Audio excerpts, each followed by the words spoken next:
সংবাদ শিরোনাম।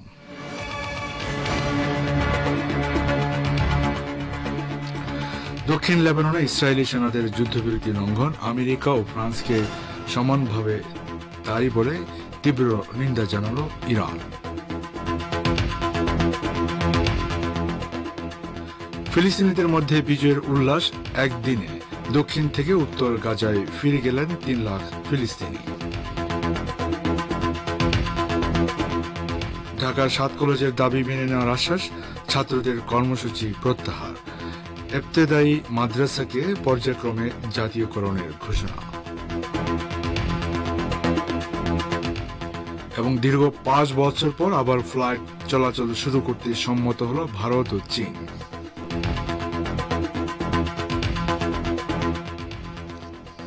আসসালামু আলাইকুম। সংবাদ শিরোনামগুলো শুনলেন, এবার বিস্তারিত পরিবেশনে আছি আমি বাবুল আখতার। দক্ষিণ লেবাননে নিজ ঘর বাড়িতে ফিরে আসতে উন্মুখ জনতার উপর ইহুদিবাদী ইসরায়েলের ভয়াবহ হামলার তীব্র নিন্দা জানিয়েছে ইরান। তেহরান বলেছে, তেল আবিব এ হামলা চালিয়ে হিজবুল্লাহর সঙ্গে স্বাক্ষরিত যুদ্ধবিরতি চুক্তি লঙ্ঘন করেছে। ইরানের পররাষ্ট্র মন্ত্রণালয়ের মুখপাত্র ইসমাইল বাকাই এ নিন্দা জানিয়ে বলেছেন, ইসরায়েলি সেনারা বারবার যুদ্ধবিরতি লঙ্ঘন করে মানবিক আইনের বিরুদ্ধে অবস্থান নিয়েছে এবং সুস্পষ্ট যুদ্ধাপরাধ করছে। গত নভেম্বরে হিজবুল্লাহর সঙ্গে স্বাক্ষরিত এক যুদ্ধবিরতি চুক্তি অনুযায়ী ৭ দিনের মধ্যে দক্ষিণ লেবানন থেকে ইহুদিবাদী সেনাদের সম্পূর্ণ প্রত্যাহার করে নেওয়ার কথা ছিল, কিন্তু তেল আবিব তা না করে উল্টো গত রোববার ৬০ দিনের সময়সীমা অতিক্রান্ত হওয়ার পর দক্ষিণ লেবাননের যেসব অধিবাসী তাদের ঘর বাড়িতে ফিরে যাচ্ছিলেন তাদের উপর নির্বিচারে গুলি চালায়। এতে বহু মানুষ হতাহত হন। বাকাই এ পরিস্থিতির জন্য ইসরায়েলের পাশাপাশি যুদ্ধবিরতির ২ প্রধান নিশ্চয়তাকারী দেশ আমেরিকা এবং ফ্রান্সেরও তীব্র সমালোচনা করেন। ইরানের এই মুখপাত্র দক্ষিণ লেবাননে ইসরায়েলি বাহিনীকে জবাবদিহিতার আওতায় আনার জন্য জাতিসংঘ নিরাপত্তা পরিষদ ও জাতিসংঘ শান্তিরক্ষী বাহিনী ইউনিফিলের প্রতি আহ্বান জানান। লেবাননের হিজবুল্লাহর মহাসচিব শেখ নাইম কাসেম বলেছেন, তার দেশের বিরুদ্ধে ইহুদিবাদী ইসরায়েলের সাম্প্রতিক ভয়াবহ আগ্রাসনের সময় ইরান ও ইরাক তাদের প্রতি যে অবিচল পৃষ্ঠপোষকতা দিয়েছে তা লেবাননের জনগণ কখনো ভুলবে না। গতরাতে টেলিভিশন সম্প্রচারিত এক ভাষণে তিনি এ কৃতজ্ঞতা জানান। শেখ নাইম কাসেম বলেন, গাজায় যে বিজয় অর্জিত হয়েছে তার মালিক প্রধানত ফিলিস্তিনি জনগণ। এরপর যেসব আঞ্চলিক দেশ তাদেরকে সহযোগিতা করেছে এবং তারপর বিশ্বের সকল মুক্তিকামী মানুষ। হিজবুল্লাহ প্রধান বলেন, গাজায় হামাসকে ধ্বংস করার যে লক্ষ্য ইসরায়েল নির্ধারণ করেছিল তা চরমভাবে ব্যর্থ হয়েছে এবং এর ফলে তেল আবিবের ভয়াবহ দুর্বলতা ফুটে উঠেছে। আমেরিকার অকণ্ঠ সমর্থন ছাড়া এই যুদ্ধে ইসরায়েল ১ সপ্তাহ টিকে থাকতে পারত না বলে তিনি মন্তব্য করেন। হিজবুল্লাহ মহাসচিব বলেন, আমেরিকা ও সুনির্দিষ্ট কিছু পশ্চিমা দেশের অকণ্ঠ সমর্থন নিয়ে গাজা উপত্যকা ও লেবাননের ভয়াবহ পাশবিকতা চালিয়েছে ইসরায়েল। আমেরিকা ও ইসরায়েল প্রতিরোধ অক্ষকে ধ্বংস করতে চেয়েছিল উল্লেখ করে শেখ নাইম কাসেম বলেন, কিন্তু ফিলিস্তিনি ও লেবাননের জনগণ অসামান্য দৃঢ়তা নিয়ে ইহুদিবাদীদের আগ্রাসনের বিরুদ্ধে রুখে দাঁড়ায় এবং তাদের প্রতিরোধ অভূতপূর্ব ফল দেয়। যুদ্ধবিরতি চুক্তি অনুযায়ী দক্ষিণ গাজা থেকে সোমবার একদিনে ৩ লাখ ফিলিস্তিনি উত্তর গাজায় নিজ ঘর বাড়িতে ফিরে গেছেন বলে গাজা উপত্যকার গণমাধ্যম অধিদপ্তর জানিয়েছে। এটি সোমবার রাতে এক বিবৃতিতে বলেছে, আজ দক্ষিণ ও মধ্য গাজা থেকে আর রশিদ ও সালাউদ্দিন সড়ক ব্যবহার করে ৩ লাখের বেশি বাস্তুচ্যুত ফিলিস্তিনি উত্তর গাজায় ফিরে এসেছেন। যারা ফিরে গেছেন তাদের বেশিরভাগেরই ঘরবাড়ি বলে আর কিছু অবশিষ্ট নেই, কিন্তু তারপরও ফিরতে পারার আনন্দে ফিলিস্তিনিদের মধ্যে ব্যাপক আনন্দ ও উচ্ছ্বাস লক্ষ্য করা গেছে। এসব ফিলিস্তিনিকে যুদ্ধের শুরুতে উত্তর গাজা থেকে তাড়িয়ে দিয়েছিল ইসরায়েল। ইহুদিবাদী বাহিনী বলেছিল, ফিলিস্তিনিরা দক্ষিণ গাজায় চলে গেলে তাদের উপর হামলা করা হবে না, কিন্তু পরবর্তীতে এই প্রতিশ্রুতি মিথ্যা প্রমাণিত হয় এবং গাজার প্রতি ইঞ্চি ভূমিতে বোমাবর্ষণ করে তেল আবিব। গাজার গণমাধ্যম অধিদপ্তর জানিয়েছে, ইসরায়েলি হামলায় উত্তর গাজার শতকরা ৯০% স্থাপনা বিধ্বস্ত হয়েছে বলে সেখানে যারা ফিরে গেছেন তাদের জন্য জরুরি ভিত্তিতে ১ লাখ 35,000 তাঁবু প্রয়োজন। বিবৃতিতে গাজাবাসীর প্রয়োজন মেটাতে এগিয়ে আসার জন্য আন্তর্জাতিক সমাজ, বিশেষ করে জাতিসংঘের বিভিন্ন সংস্থা ও আরব দেশগুলির প্রতি আহ্বান জানানো হয়েছে। গাজা উপত্যকায় যুদ্ধবিরতির প্রথম দফে যে 33 ইসরায়েলি পণবন্দীকে মুক্তি দেওয়ার কথা রয়েছে, তাদের মধ্যে জীবিত 25 জনের তালিকা মধ্যস্থতাকারীদের মাধ্যমে তেল আবিবের কাছে হস্তান্তর করেছে হামাস। সংবাদ মাধ্যমে নাম প্রকাশে অনিচ্ছুক এক হামাস কর্মকর্তা রয়টার্সকে বলেছেন, ইসরায়েল ওই তালিকা গ্রহণ করেছে। ধারণা করা হচ্ছে 33 জনের মধ্যে বাকি 8 জনের মৃত্যু হয়েছে। গাজায় গত 19 জানুয়ারি কার্যকর হওয়া যুদ্ধবিরতির চুক্তিতে বলা হয়েছে, এর প্রথম পর্যায়ে 6 সপ্তাহ স্থায়ী হবে এবং এই সময় 33 ইসরায়েলি পণবন্দীর বিনিময়ে প্রায় 1000 ফিলিস্তিনি বন্দী ইসরায়েলি কারাগারগুলো থেকে মুক্তি পাবেন। 33 জনের মধ্যে এর মধ্যে 2 ধাপে 7 ইহুদিবাদী নারী পণবন্দীকে মুক্তি দিয়েছে হামাস। বাকি 26 জনের মধ্যে 18 জন জীবিত রয়েছেন। এদিকে ইসরায়েলি পণবন্দীদের পরিবারবর্গ চলমান যুদ্ধবিরতি ভণ্ডুল করার যেকোনো প্রচেষ্টার ব্যাপারে নেতানিয়াহুর মন্ত্রিসভাকে হুঁশিয়ার করে দিয়েছে। তারা সোমবার এক বিবৃতিতে বলেছে, কোন মন্ত্রী এবং গণমাধ্যম ব্যক্তিত্ব হামাসের সঙ্গে বন্দী বিনিময় চুক্তি বানচাল করার চেষ্টা করছেন, যা গ্রহণযোগ্য নয়। হামাসের সঙ্গে যুদ্ধবিরতি চুক্তির প্রতিবাদ জানিয়ে গত সপ্তাহে পদত্যাগ করা উগ্র ডানপন্থী মন্ত্রী বেন গাভিরের এক বক্তব্যের পর ওই বিবৃতি প্রকাশ করা হয়। শ্রোতা বন্ধুরা, আপনারা বিশ্ব সংবাদ শুনছেন রেডিও তেহরান থেকে, আর প্রচারিত হচ্ছে বাংলাদেশ ও ভারতে একযোগে। বাংলাদেশে ঢাকা বিশ্ববিদ্যালয় শিক্ষার্থীদের সঙ্গে 7 কলেজের শিক্ষার্থীদের সংঘর্ষের ঘটনায় ছাত্রদের সকল দাবি মেনে নেওয়ার সিদ্ধান্ত নেওয়া হয়েছে। স্বরাষ্ট্র উপদেষ্টা লেফটেন্যান্ট জেনারেল মোহাম্মদ জাহাঙ্গীর আলম চৌধুরী এবং তথ্য উপদেষ্টা নাহিদ ইসলামের সাথে বৈঠক শেষে আজ শিক্ষার্থীরা তাদের কর্মসূচি প্রত্যাহারের ঘোষণা দেয়। বৈঠকে 7 কলেজের মধ্যে ঢাকা কলেজের ছাত্র মইনুল ইসলাম ও রহমতুল্লাহ এবং ইডেন কলেজের সাদিয়া আফরিন মৌ উপস্থিত ছিলেন। পরে ছাত্ররা সংবাদ সম্মেলন করে তথ্য জানান। ছাত্র প্রতিনিধি মইনুল ইসলাম বলেন, বৈঠকে আমাদের দাবি মেনে নেওয়া হয়েছে। উপাচার্য মামুন আহমেদের পদত্যাগ ও ক্ষমা চাওয়ার বিষয়ে ঢাবি প্রশাসন সিদ্ধান্ত নেবে।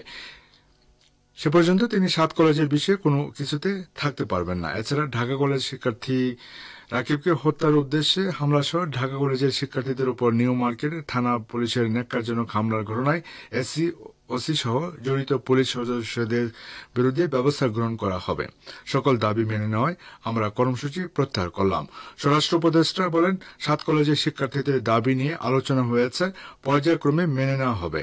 এর আগে 6 দফা দাবি নিয়ে স্বরাষ্ট্র উপদেষ্টার রুমে বৈঠকে বসে ছাত্ররা।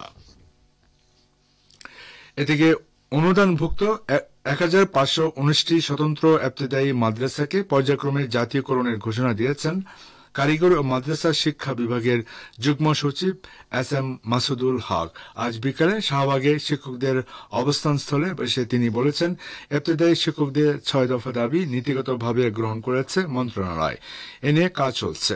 এর সাথে আরও বিষয় যোগ করা হয়েছে। তিনি জানান, সকল ইবতেদায়ী মাদ্রাসা পর্যায়ক্রমে জাতীয়করণ করা হবে। 6 দফার সব মেনে নেওয়া হয়েছে। 2025 সাল থেকে এমপিওর কাজ শুরু করা হবে বলেও তিনি জানান। শ্রোতা বন্ধুরা, যাচ্ছে একটি সংক্ষিপ্ত বিরতিতে, ফিরছে কিছুক্ষণ পরেই।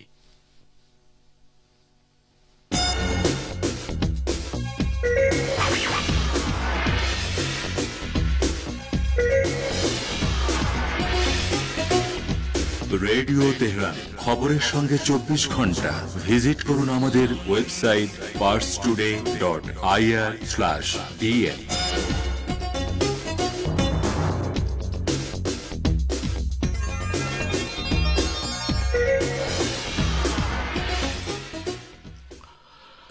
আবার ফিরছে বিশ্ব সংবাদে।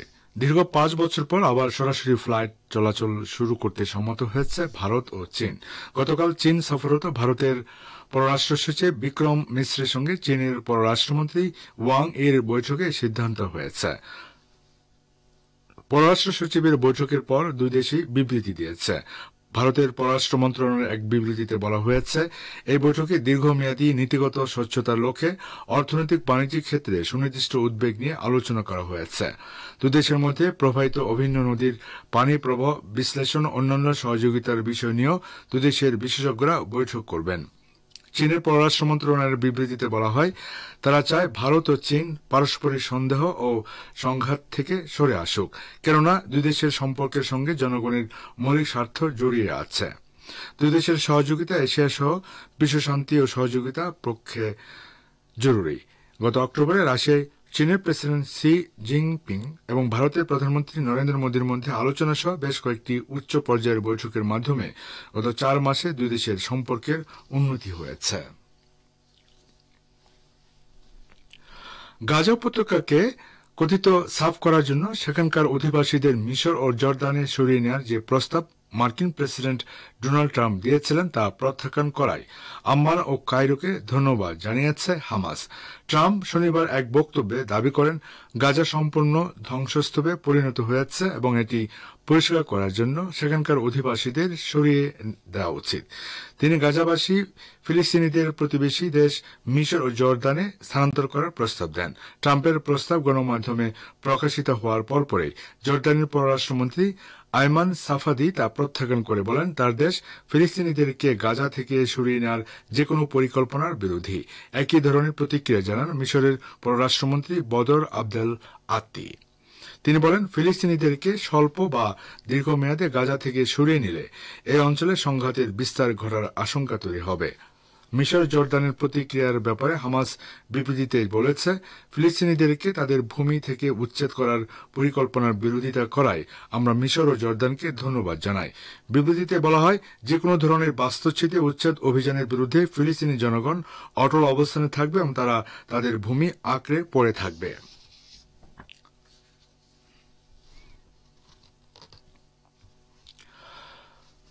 শ্রোতা বন্ধুরা, আর এর সঙ্গে শেষ করছি রেডিও তেহরান থেকে বিশেষ সংবাদ। সঙ্গে থাকার জন্য অনেক অনেক ধন্যবাদ।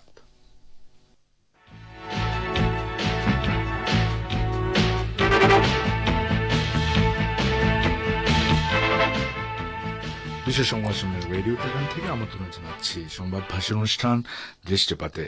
ইহুদিবাদী ইসরায়েলের চ্যানেল 14 জানিয়েছে যে শাসক গোষ্ঠীর সেনারা কান্নার মধ্যে দিয়ে নেতজারিম অক্ষ বা উত্তর গাজা ছেড়ে চলে গেছে এবং তারা বলেছে যে যদি তারা আবার গাজা যুদ্ধে ফিরে আসে তাহলে মৃত্যু তাদের ভাগ্যে জুটবে। এ সম্পর্কে এখন রয়েছে আমাদের ভাষ্যকার একটি পর্যালোচনা, পড়ে শোনাচ্ছে আমি বাবুল আক্তার।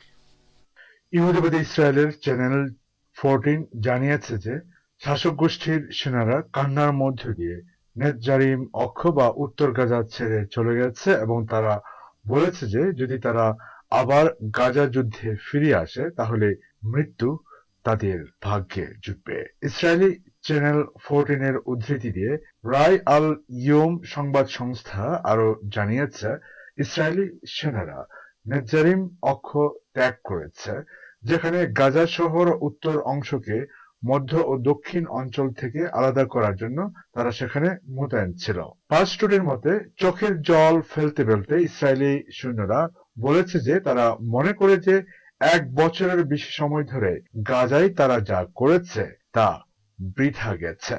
ফিলিস্তিনি শরণার্থীদের উত্তর গাজা উপত্যকায় ফিরে আসার অনুমতি দেওয়ার বিনিময়ে 6 জন ইসরায়েলি বন্দীকে মুক্তি দেওয়ার জন্য হামাস আন্দোলনের সাথে ইসরায়েলি সরকার একটি চুক্তিতে পৌঁছানোর পর সোমবার ভোরে নেতজারিম অক্ষ থেকে ইসরায়েলি সেনাবাহিনী প্রত্যাহার করে নেওয়া হয়। সোমবার সন্ধ্যায় ইসলামিক জিহাদ আন্দোলনের আল কুদস ব্রিগেডসের সামরিক শাখা একটি ভিডিও প্রকাশ করেছে, যেখানে 29 বছর বয়সী বন্দী ইহুদিবাদী ইরবিল তার পরিবারকে একটি বার্তা পাঠিয়েছেন যা ইঙ্গিত করে যে তিনি বেঁচে আছেন। এই ভিডিওতে ফিলিস্তিনি প্রতিরোধকামীদের হাতে ইহুদিবাদী এই মহিলা যুদ্ধবন্দী মার্কিন প্রেসিডেন্ট ডোনাল্ড ট্রাম্প এবং ইসরায়েলি প্রধানমন্ত্রী বেনিয়ামিন নেতানিয়াহুর প্রতি যুদ্ধবিরতি অব্যাহত রাখতে কাজ করার আহ্বান জানিয়েছেন, যাতে সমস্ত বন্দী তাদের বাড়িতে ফিরে যেতে পারে। এর আগে ইসরায়েলি প্রধানমন্ত্রী বেনিয়ামিন নেতানিয়াহু মহিলা ইহুদি সৈনিক ইরবিল ইহুদার মুক্তির বিনিময়ে লক্ষ লক্ষ ফিলিস্তিনিকে উত্তর গাজায় তাদের এলাকায় ফিরিয়ে নেওয়ার শর্ত দিয়েছিলেন। গাজায় হামলা চালানোর আগেই নেতানিয়াহু দাবি করেছিলেন যে তিনি সামরিক আক্রমণের মাধ্যমে হামাসকে ধ্বংস করবেন এবং বন্দী ইহুদিবাদী সৈন্যদেরকে মুক্ত করবেন, কিন্তু সেই বিষয়গুলো বাস্তবে রূপ নেয়নি এবং নেতানিয়াহু হামাসের সাথে যুদ্ধবিরতি চুক্তি করতে বাধ্য হয়েছেন। গাজার যুদ্ধে পরাজয়ের জন্য নেতানিয়াহুর সমালোচনা অব্যাহত রেখে ইসরায়েলি মন্ত্রিসভার পদত্যাগী এবং কট্টরপন্থী মন্ত্রী ইতামার বেন গাভির স্বীকার করেছেন যে ইসরায়েল যে অপমানজনক চুক্তিতে সম্মত হয়েছিল তার কারণে হামাস রাজনৈতিক শক্তি অর্জন করেছে। তিনি বলেন, নিরঙ্কুশ বিজয় এবং বাস্তবের ফলাফলের মধ্যে এবং হামাসকে নির্মূল করার আলোচনা এবং বাস্তবে আমরা যা দেখছি তার মধ্যে বিশাল ব্যবধান রয়েছে। বেন গাভির আরো বলেন যে মন্ত্রিসভা যে চূড়ান্ত বিজয়ের প্রতিশ্রুতি দিয়েছিল তা কোথায়? হামাসের ধ্বংসের কি হয়েছে? মোসাদের যুদ্ধবন্দী ও নিখোঁজ ব্যক্তি বিভাগের সাবেক প্রধান রামি ইগরাও FM 103 রেডিওর সাথে এক সাক্ষাৎকারে স্বীকার করেছেন যে ইসরায়েলি সেনাবাহিনীর পদক্ষেপ ভুল ছিল এবং তারা হামাসের কাছে হেরে গেছে। তিনি বলেন, এটা স্পষ্ট যে ইসরায়েলি সরকার বন্দীদের মুক্তি দেওয়ার পর কয়েক মাসের মধ্যেই তিনি আবার 7 অক্টোবরের আগে বিদ্যমান শক্তিশালী হামাসের মুখোমুখি হবেন। মোসাদ কর্মকর্তা ইসরায়েল পরাজয়ের জন্য নেতানিয়াহুকে দায়ী করে বলেন, নেতানিয়াহু ইসরায়েলকে 7 অক্টোবরের যুদ্ধের আগের পরিস্থিতিতে ফিরিয়ে এনেছেন। গাজায় হামাসের শক্তিশালী নেতৃত্বের কথা স্বীকার করে তিনি আরো বলেন, হামাস অজেয় এবং গাজা তারা শাসন করে যাবে। গাজা যুদ্ধে পরাজয় এবং যুদ্ধে ইহুদিবাদী অপরাধের পরিণতি ইহুদিবাদী সামরিক বাহিনীকে তাড়া করে বেড়াচ্ছে। গাজায় যুদ্ধ অপরাধের অভিযোগে বিশ্বের বিভিন্ন দেশে গ্রেফতার এড়াতে কয়েক ডজন ইসরায়েলি সেনা ফেসবুক এবং ইনস্টাগ্রাম সহ সোশ্যাল মিডিয়ায় তাদের অ্যাকাউন্ট মুছে ফেলেছে।